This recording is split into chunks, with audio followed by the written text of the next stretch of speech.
Bismillahirrahmanirrahim. Assalamualaikum warahmatullahi wabarakatuh.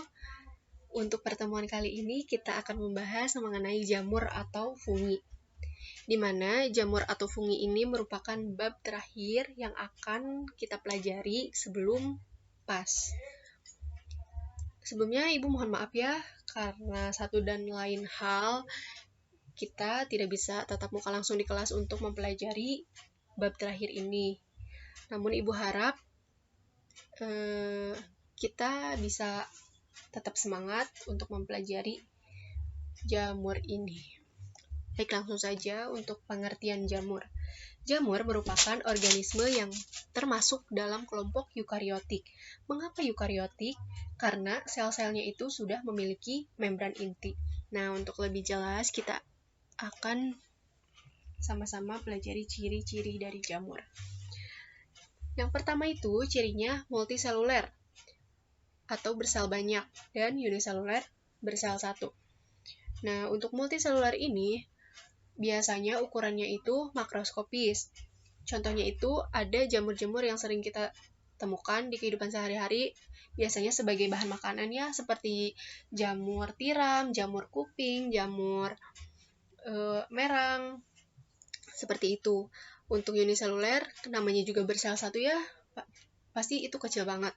Contohnya ada, kalian tahu ragi roti, nah itu kan kecil banget. Namanya itu Saccharomyces cerevisiae. Nah itu contoh dari jamur uniseluler. Terdiri dari benang halus atau hifa. Kita kemarin di protista mirip jamur udah mempelajari ya hifa itu apa. Nah hifa itu ada yang bersekat dan tidak bersekat. Berikut adalah gambarnya. Untuk yang bersekat itu ada septa atau septum. Ini merupakan sekat antara inti-sel pada jamur. Nah, untuk yang tidak bersekat, langsung aja di sini dalamnya ada nukleus. Seperti ini tanpa septa atau septum. Kemudian ciri yang ketiga ada heterotrof, tidak bisa membuat makanannya sendiri. Karena itu, jamur tidak memiliki klorofil, otomatis tidak bisa melakukan fotosintesis untuk membuat makanannya sendiri. Jadi, cara jamur mendapatkan makanan seperti apa, Bu? Nanti kita akan pelajari. Selanjutnya berbentuk talus. Mengapa talus? Karena bentuk akar, daun, dan batangnya itu belum jelas. Selanjutnya dinding sel terbuat dari bahan kitin. Nah, kitin ini merupakan polimer karbohidrat yang juga mengandung nitrogen untuk pertumbuhan tumbuhan. Nah, untuk kitin ini teksturnya itu kuat, namun elastis, yaitu fleksibel ya. Selanjutnya ada habitat di tempat lembab. Itu udah jelas ya, di mana tempat lembab pasti biasanya ditumbuhi oleh jamur. Selanjutnya reproduksi seksual dan aseksual. Seksual itu ada konjugasi, kemudian ada pembentukan spora seksual.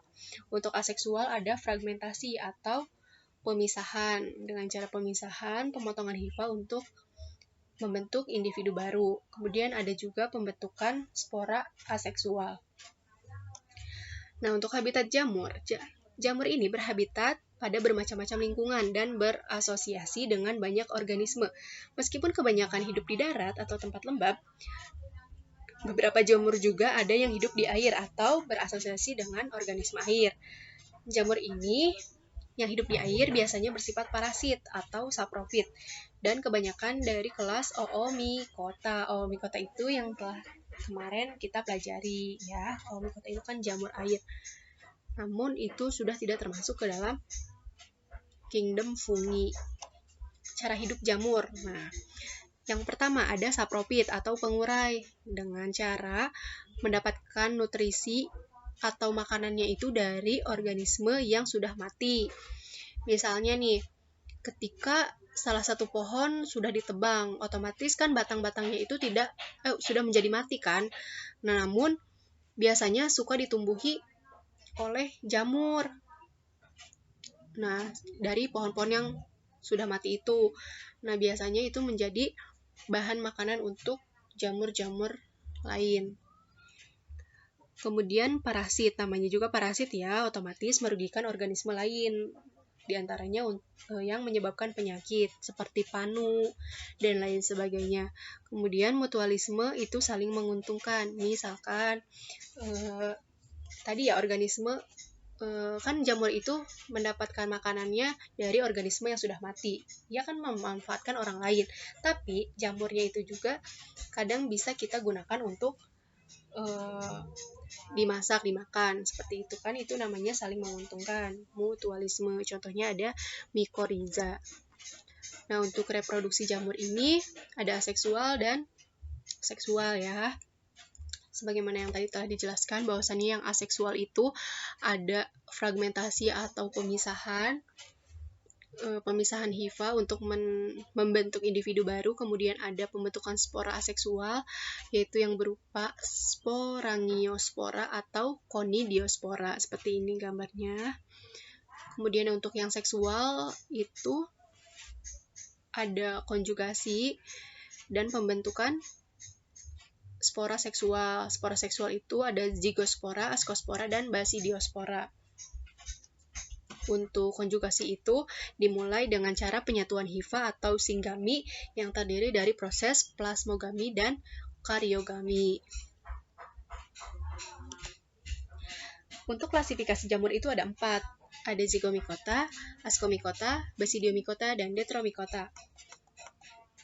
Kita pelajari dari zygomicota dulu. Zygomicota ini berikut adalah karakteristiknya ya, tidak bersekat, kemudian hidupnya di darat sebagai sapropit, reproduksi aseksualnya fragmentasi menghasilkan spora aseksual yaitu sporangiospora. Untuk reproduksi seksualnya konjugasi dengan menghasilkan zigospora. Nah, contohnya itu pada jamur tempe, Rhizopus oryzae, dan dari jamur dari tomat yang udah busuk ya, itu namanya Rhizopus nigricans.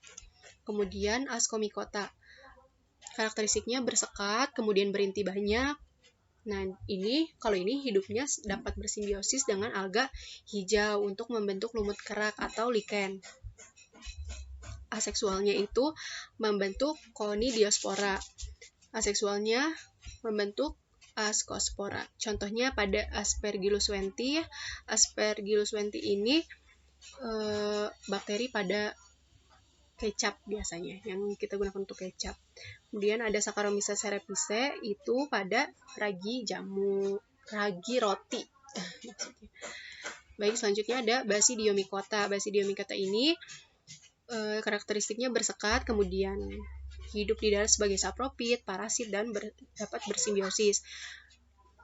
Nah, ini berarti multifungsi banget ya. Ada yang sebagai parasit, ada yang bukan multifungsi, maksudnya sangat beragam. Jadi ada yang sebagai parasit, ada juga yang bersimbiosis. Ukurannya makroskopis. Nah, contohnya itu seperti jamur-jamur yang sering kita konsumsi. Ada jamur merang, jamur tiram, jamur kuping. Kemudian yang parasitnya ada ini, Amanita muscadia. Kemudian aseksualnya itu menghasilkan conidiospora, dan reproduksi seksualnya itu menghasilkan basidiospora. Kemudian yang selanjutnya ada Detromycota. Detromycota ini karakteristiknya bersekat ya. Kemudian sebagian besar itu sebagai parasit, yaitu yang menyebabkan penyakit-penyakit panu salah satunya. Kemudian bentuknya mikroskopis, reproduksi aseksualnya membentuk spora, dan namun seksualnya itu belum diketahui. Maka dari itu sering disebut imperfecti atau imperfect ya. Jadi jamur tidak sempurna. Nah, untuk simbiosis mutualisme jamur dan peranan jamur dalam kehidupan sehari-hari itu akan kita bahas di esok hari, dimana itu merupakan pertemuan terakhir ya. Sekalian ibu sendiri mau ujian PPL. Mohon kerjasamanya kepada anak-anak. Untuk pertemuan kali ini tugasnya hanya kalian lengkapi saja catatannya mengenai fungi ini supaya bisa dipelajari untuk belajar pas nanti. Sekian, mohon maaf jika ada kesalahan. Wassalamualaikum warahmatullahi wabarakatuh.